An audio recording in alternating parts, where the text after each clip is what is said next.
Hello! In this video I will show you how to set up parental controls on NUBIA Z70 Ultra.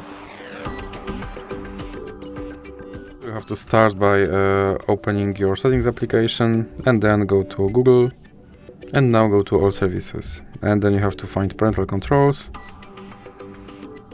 and click on let's do this, and now click sign in and click Google, and here you have to enter your lock screen pattern. And now you have to enter your email address.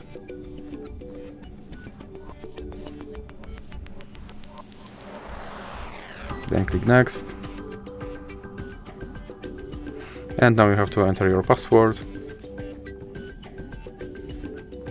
And now click I agree.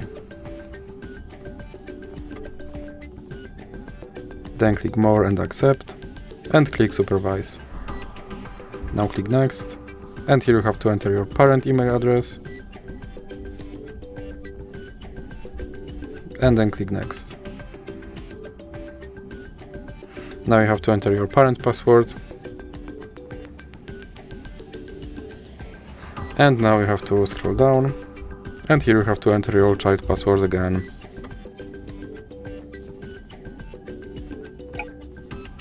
And now click on next.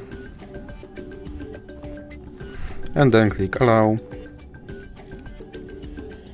and click next, then click done, and as you can see my parental controls are now set up. So that's it for this video. If you liked it, please remember to leave a like and subscribe.